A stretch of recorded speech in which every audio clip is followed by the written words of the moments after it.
Hello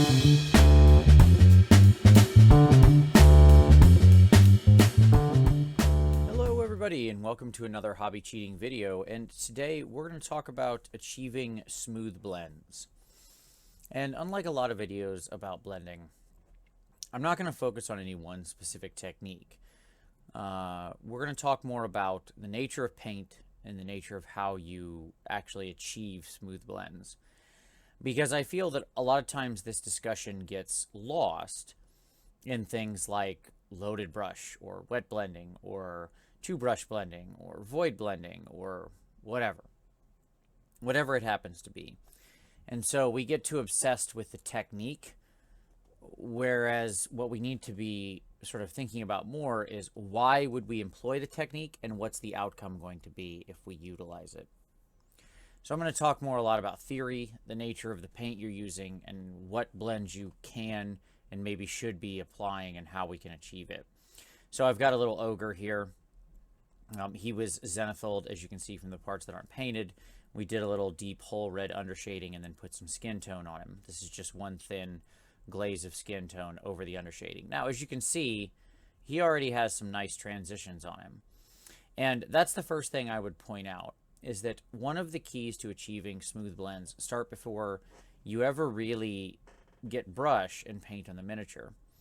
If you've got an airbrush, then you should be zenithal priming the vast majority of your miniatures. I have lots of videos on zenithal priming. I'll link one down below.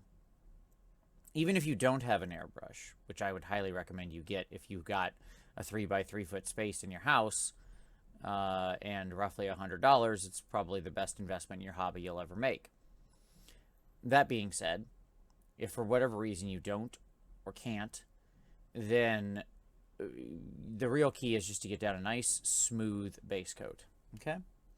And even with rattle cans, if you're rattle can priming, I would highly recommend you still zenithal by taking a second rattle can of white and going from above and shooting down on top of the mini. It can just help with these sorts of transitions. Setting yourself up for success early is an important part of blending, because the less distance I have to cover on here, then the better. Now, the question would be, why are we even blending to begin with? Why do we care? Well, the first thing we need to understand is that this guy, in reality, would be, what, 8 feet tall, probably? And instead, he's an 1.25 inches, 1.5 inches, maybe, something like that. And, well, let's find out. How big is he? He's almost 2 inches. There you go. I'm going to lay him down right on my little mat. But anyway, the point is that he's at a very small scale compared to his real size. So in reality, these folds in his flesh and such would cut much deeper shadows. We don't think about it. But look at my hand that's in frame right now. Look at how deep these shadows are here that are being created by the light that I'm in. And this is, just my finger. Look at the wrinkles and the creases and how deep some of these shadows are. Okay? Obviously, with this guy, now shrink my hand down to his size hand, and you can see how we're going to need to push the contrast up. So we use blending to achieve larger amounts of contrast, deeper darks, higher highlights. It's probably fairly obvious, but I really want to make sure we understand everything we're aiming at here. Now, once we've sort of got our base laid down, the next thing we need to think about is, what are we trying to blend? So in this case, I'm going to play around with a little skin tone, and I might also do a little browns. We'll see how we go. But skin tone is obviously one of the most common places we run into blending challenges, although we can certainly encounter it on cloth and plenty of other things. But skin is a particular challenge because skin tone has so many different colors in it. Again, let's go back to my hand. Look at my fingertips. Look at how much red and purple there is in my fingertips, right? Like, really look at the color variation in your skin. So to capture that, we need to make sure that we have lots of different colors in there. Now, the simple answer to how to achieve smoother blends is this. Thinner paint, more time. All right, well, thank you very much. We'll see you next time. No, I'm just kidding, of course. But that is really, like, often one of the simplest answers, is thinner paint and more time. But it's not always the answer. There's lots of different ways we can go about getting smooth blends onto a miniature. And the first question you really need to ask yourself is, how smooth? How smooth am I trying to achieve? Am I painting for competition? Am I trying to win a competition? Or am I painting for models on the tabletop? Because I'm going to approach this in a much different fashion. If I'm painting for competition, I want it butter. All right? I want no question at all about how smooth my blend is. Because that's just baseline for competition. There's nothing impressive about having a smooth blend. That's just what you need to do. You've got to go far beyond that. But on the tabletop, you can have some rougher transitions, and that's okay.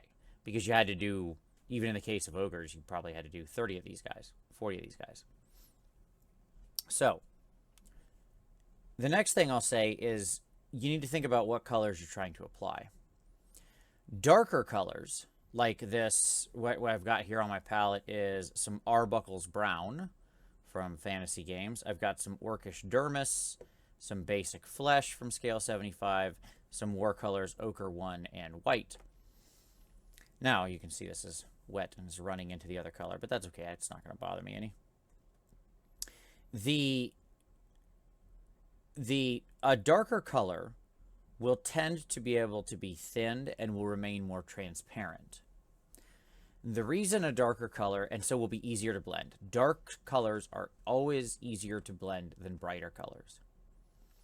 If you've ever tried to blend the color blue or purple or something, and you've added white, or you've went to a sky blue and you've noticed your transition lines were extremely harsh, that's because you went from a color with almost no white to a color with white. And white, if you think about it, reflects everything. So look at how much the base of my brush reflects there, being nearly black, a glossy black, compared to the white. Look at how the camera blows out when I bring that white in there. Okay? So the point being is that because white reflects everything, all the light, it's going to naturally create harder lines. Darker transparent colors that are devoid of any white paint and white pigment will naturally be more translucent. And thin areas between the paints are how we ultimately achieve blends. So let's start with a little Hull Red here. Or not Hull Red, I'm sorry. This is Arbuckle's Brown, which is very much like Hull Red. It just happens to be a little more ruddy. And let's just grab this area of his shoulder here. So the first thing I want to say is thin your paints. How much? A lot. More than that. How much are you doing it? Nope, more. Still more. Twice as much as that. Okay. Now, I say that comically because if you're really like at this point, once my base coat's down and I've got my basic values from the undershading, now it's going to be very thin layers to push things around if I'm going for a traditional glaze. And we're going to talk about the different methods here. So what we're going to start out with is one of the simplest examples, which is your classic basic glaze. I get my paint into a nice thin glaze, and I'm going to go ahead and work it down into those shadows. Now, with a glaze, directionality is very important because your paint is going to naturally deposit wherever your brush stops. For example, look right here in this crease of his back. If I bring it up, see how most of the paint is up top? Okay? But if I bring it down, I pull that edge away and I make sure that I deposit the paint where I want. Okay? So the trick with glaze blending is that it requires multiple thin layers and usually back and forth. This is honestly one of my favorite ways to blend because it cuts the delta with time. So I apply this thin glaze of this dark red. You can see how it looks. You can see already, because it's so thin, that it already smooths where I pulled it toward the edge. And it doesn't look like you've got to get way in there to see that line. But what I could do is I can just grab some of my basic flesh, thin it out.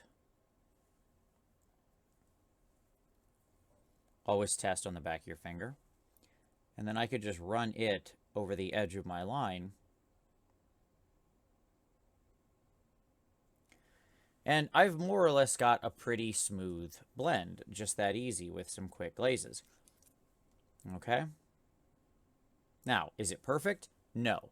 Might it be good enough if what you're aiming at is a tabletop? Yeah, probably. But I can keep doing this, right? I can keep pushing these glazes back and forth. And that's one of the keys with glazes, is that because they're so thin, because they deposit so little paint, I can just keep applying them, maybe even to less and less area each time, letting the previous one dry, and then going back in. And so I slowly build up my contrast. Okay? Glazes work great with very dark colors because dark colors, as I said, being very transparent, naturally turn into a glaze very well. Now, the brand of paint you're using can actually matter here also. So, for example, in this case, I'm using Scale 75. Scale 75 is incredibly dense and rich in pigment. So I can take it very thin without it, and it will still maintain its consistency, apply even color, and won't turn glossy. You may not have the same experience with something like GW or Vallejo. They aren't as dense in pigment, and so as a result, if you thin them this much, they may not, you may not get a smooth coat, and you may not be able to, and you may not, it may turn a little glossy when you're done. The other key I want to point out about glazing is I use a lot of water when I'm doing this. By the way, this is just water. I'm not using anything else magical, but you can certainly use glaze medium and stuff like that as well. That's one of the things that can help stuff like Vallejo paint and GW paint glaze better, because then you're adding more medium. But I don't put this big amount of water and wetness onto my brush. What I was doing off camera is touching my brush to my paper towel, because I want to wick off that extra water. I actually don't want it to flow. It isn't a wash, right? I just want a nice controlled glaze. This is one of the most straightforward ways to achieve strong contrast while still moving your colors around. Now, there are limitations to this technique, of course. First off, this will tend not to work as well with light color paints, especially whites. Whites don't tend to glaze very well. They can, but it's a lot harder. They go chalky much easier. Okay. The other thing I will say about glazing is that it's subtle, and as I mentioned, it is time consuming. So if you're going to really push a wide variety of colors, if you're doing something that's going to require you to travel lots and lots of steps and lots of paint, this is going to be time consuming. But it is a way to achieve a really nice effect. I mean, as you can see right there, how red that looks. Pretty nice.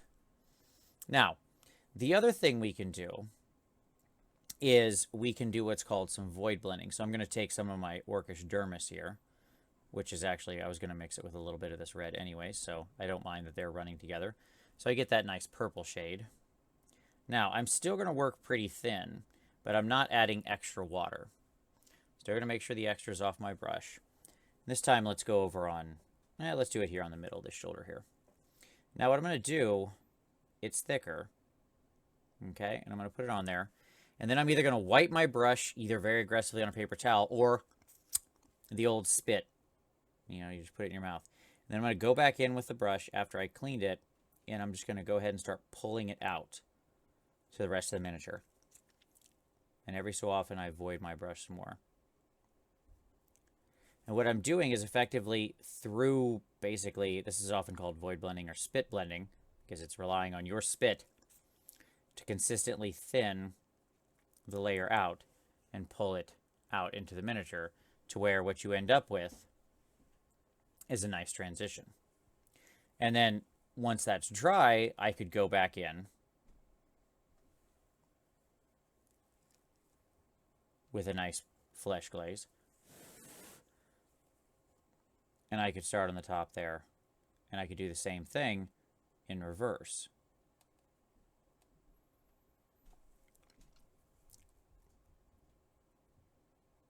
Okay. So that's how we get our void blending across. Oh, that's interesting. There's a nice little change in material there that's showing up under the paint. It's funny. Okay, and so you can see how now we're getting a smoother rotation around his shoulder. Now, maybe you don't want this guy. I'm making this guy very, very ruddy at the moment. If you know, again, don't get too focused on the colors. I picked these reds because I knew they'd be very visible on camera. I don't know that you'd necessarily make your ogre this red or purple. But the key with this type of blending is it requires lots of little paint changes in between. Because I'm going to apply the paint to one or two areas, and I'm going to work very quickly. Now, again, this is a paint that can be, this is a technique that can be somewhat dependent on brand. This tends to work better with slightly thicker paint. It still has to be watered. But you don't want it to generally be a glaze consistency. This can also be aided with things that use gel medium. So both Warcolors and Scale 75 use gel medium. So the way it holds its shape and then you can pull it apart on the model is a little bit easier to work with in this technique to push the paint around on the model rather than, say, a Vallejo or something like that, which uses a liquid medium. Okay.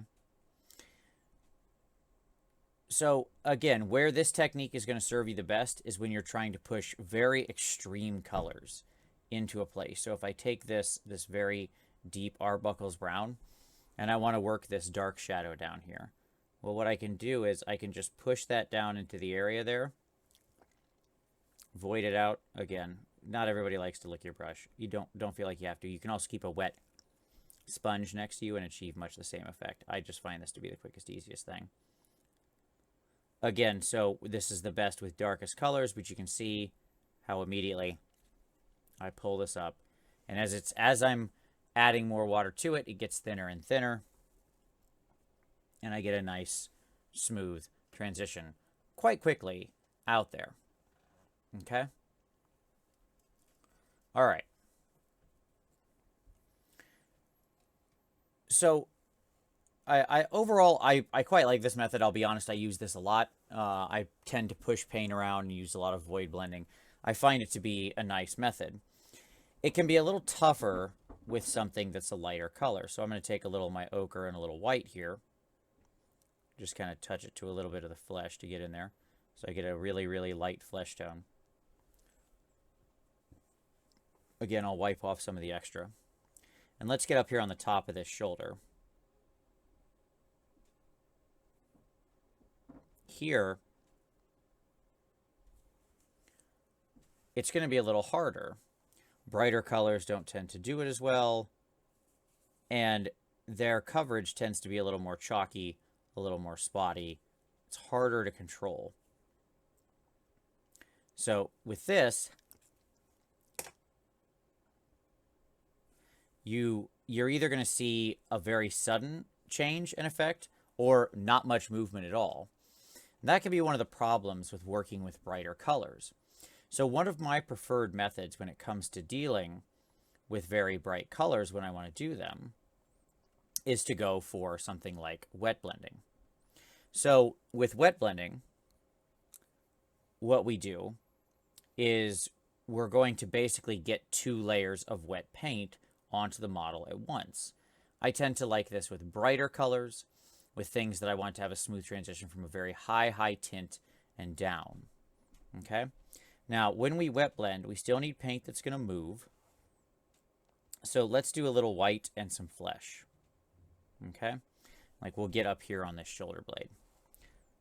So I don't want it to be incredibly thin, but I don't want it to be incredibly thick either. In other words, thin your paint a normal amount. You should always be having water in your paint, working on a wet palette, or watering it appropriately.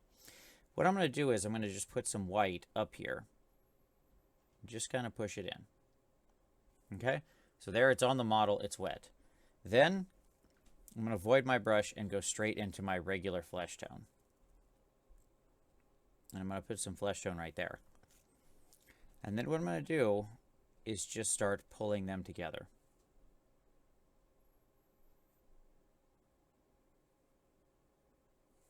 I voided my brush each time. By the way, the difference between this and 2-brush blending is just instead of doing it with 1 brush and voiding it, you do it with 2. So I would have 1 brush with white and 1 brush with flesh color on it. I don't tend to like it as much just because I don't like to hold 2 brushes in my hand. If it's comfortable to you, hey, go that direction. We'll do it again over here on this other one. So we push some white up here at the top where I know I'm going to want my highlight. By the way, it doesn't have to be white. It could be any color. Grab some flesh down here where we know we want that. And then we work them together. Now, this technique can also be used to great effect with things like heavy body acrylics. So heavy body acrylics are very sort of heavy paint favored by a lot of artists out of especially Europe. But you can get them here in the States as well.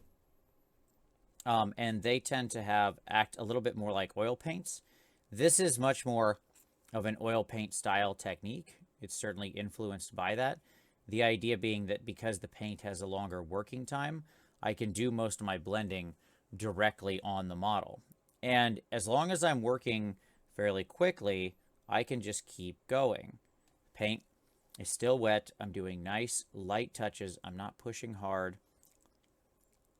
And I'm just getting it blended in there. Now, a note about this. One, if you're going to do this kind of wet blending, you have to have the base coat down solid. Okay? And you have to be careful because if some part of this dries and then you start putting new wet paint over top of it, but it's not totally set, you're going to start pulling up old layers as you're moving it around. So what you need is a solid base layer. Oops. Like this is right now. Okay? And then you need to be working with your wet paints over top. Now, not all paints have long drying times. Again, scale 75, gel mediums tend to blah, blah, blah, blah, blah. I'm repeating myself a lot, but tend to have longer drying times, so I can work a little more with wet blends. However, you can work any paint with it with a little retarder medium. There's a lot of different brands of it. This is the Vallejo version.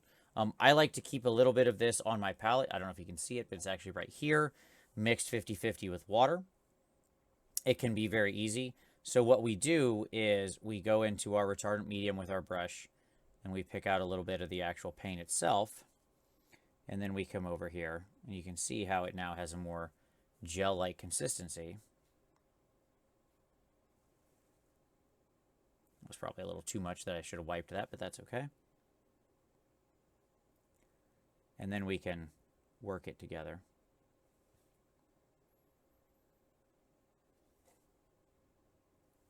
But the retardant medium basically prevents the paint from drying quickly, extends your working time, makes it so you can sit there and achieve that wet blend longer without pulling up those old layers of paint. You see that this stuff I put on his shoulder right here is still nice and wet. Like, I've been sitting here pushing it around for a few seconds. It's not drying. So I can just keep smoothing it out. Let's go up, get some white and some retardant.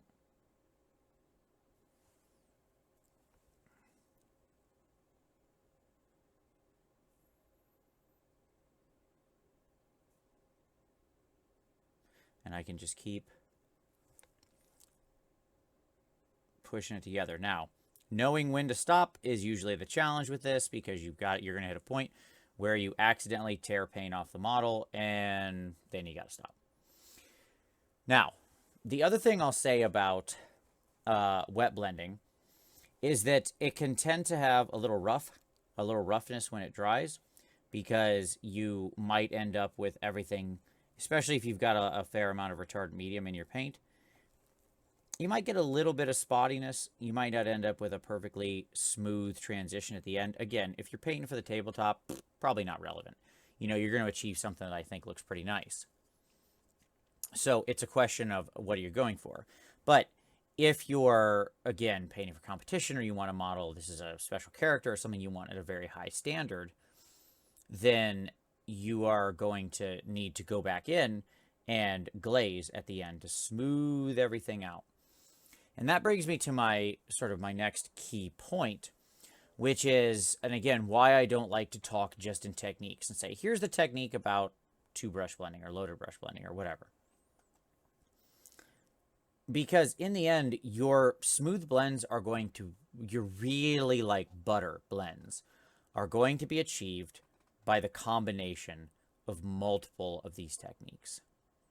Okay? There is no silver bullet to a perfectly smooth blend. You know, Ben Komitz is one of the best people in the world with loaded brush. He still goes back and glazes afterward after he does it.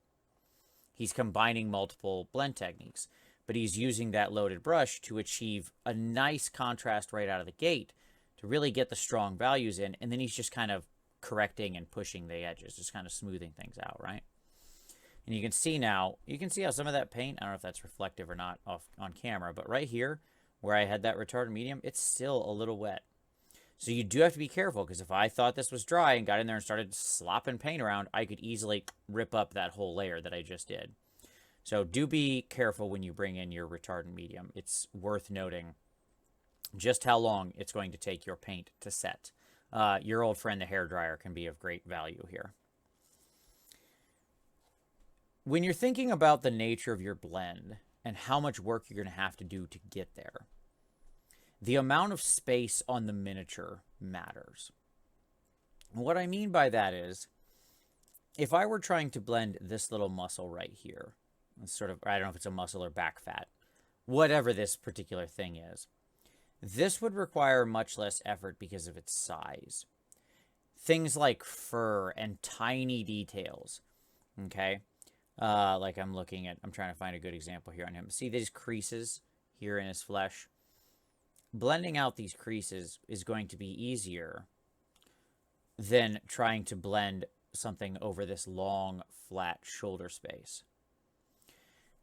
The bigger, the wider, the flatter something is, the more you're going to need to rely, likely, on a larger suite of techniques, and the more time you're going to have to invest to achieve a smoother blend. Oops. Okay?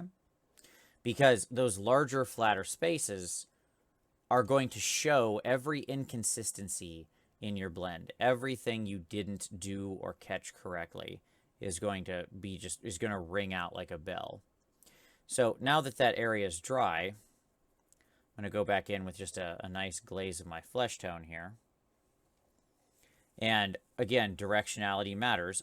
What I'm going to do is I'm going to pull it up from there. And because it's just a glaze, I want to deposit most of the paint at the top where the highlight is.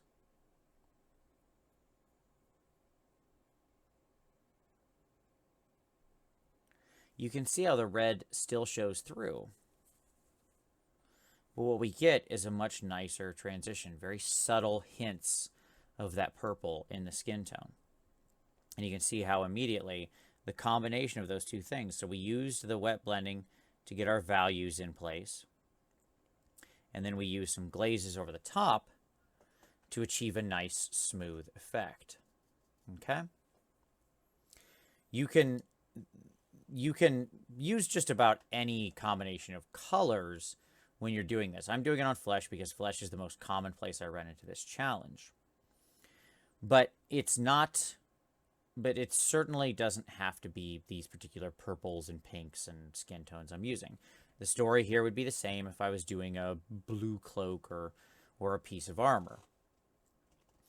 Assuming we're not talking about metal paint. This metallic paint is a little different, and there's different sort of elements to that. The final thing I want to touch on is loaded brush, because it is very popular, and I want to talk about how best you can achieve it. So when we go to loaded brush, I like to have a nice, sharp, but fairly large brush to utilize it. So we're going to go to like a size 0 here with a fairly sharp tip. Now with loaded brush, in general, I want to have the belly of my brush full of a thin version of my mid-tone color. So in this case, that's the flesh tone. And then I want to get into a fairly thick, in fact, I'm going to get a new white on my palette, because for loaded brush, you really do need a fairly thick highlight color.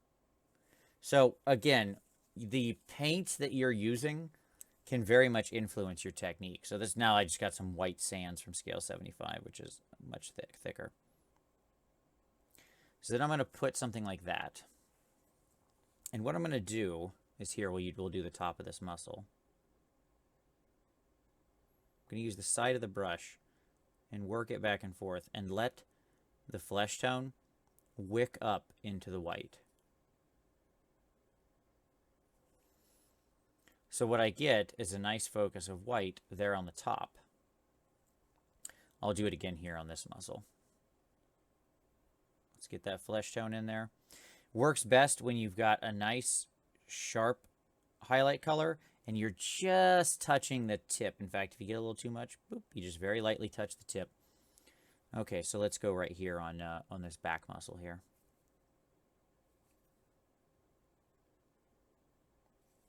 And again, we want to have the side of the brush do the majority of the work. Okay. And then again, if we want to smooth that out, guess what? We can combine these techniques. So I can get in there and I can void out my brush. I can push that around. I can grab, while it's still wet, I can grab a little bit of my darker mix there. And I can work that down in. And then again, void. And again, I can just smooth it all out. And now what I get is this much sharper transition. So you see that you saw there how very quickly we just combined several techniques. Let's do it again over here. So we get a nice watered flesh tone. It's very runny. You can see it here on my palette. We get a tiny little tip of white sands. Just a tip. And then I'm going to go with the side of my brush. I'm laying at a very flat angle, and I'm pulling it down on that muscle. I'm going to void the paint, smooth some of the edge out there, go into my midtone, or sorry, not my midtone, my shadow color, pull that shadow in the deepest part, void it again, and then wet blend them together.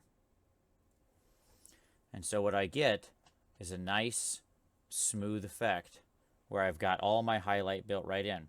The key is you can keep repeating this, by the way. I can do it again. I can go back into my flesh tone. You want to let it dry, obviously. Get a little more of my white. And if I want to extend this down, I can pull it down farther.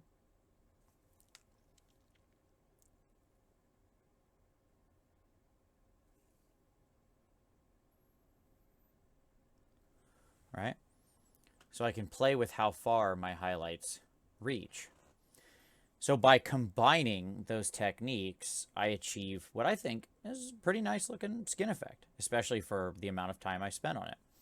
You can see I've got a nice highlight on the top of the muscle, nice tone going through with some nice deeper shadows. And we achieve that not by focusing on any one single technique, but by very quickly combining all of them, having the colors ready to go, and swapping through them. So, when it comes to the question of how do you achieve a smooth blend, now to give the real answer that I set up at the top of the video. The key to achieving a nice smooth blend is to think from the very beginning about what you're trying to accomplish. In other words, how smooth does this model need to be? How much time am I willing to spend and invest? What's the outcome and the look I want? Set your expectations accordingly.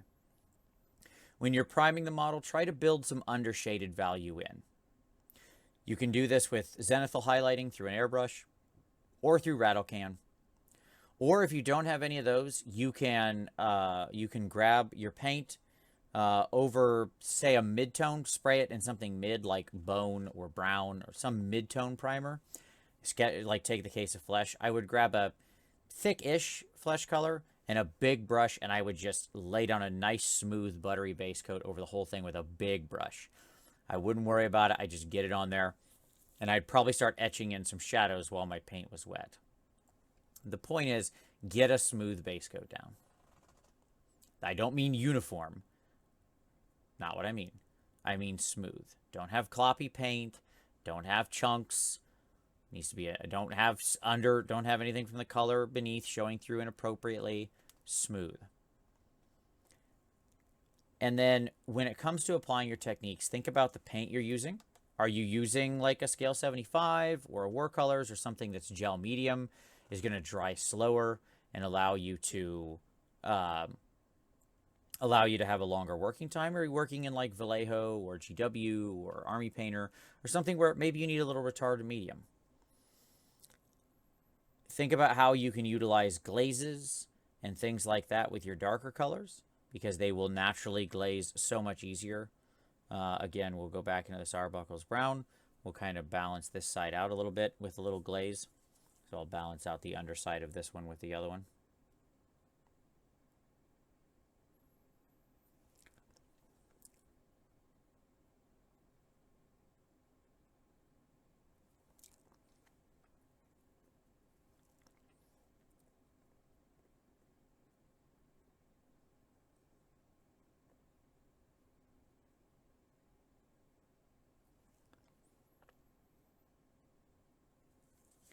Right? Are you going to use some combination of the other techniques in parallel to achieve your effect? So maybe you're going to start out with a little wet blending, and it might be a little rough, but then you use some glazes, as we did here with the flesh, to smooth it out and get a nice, even texture across the whole thing while still keeping your contrast. Think about, are you using a dark paint or a light paint?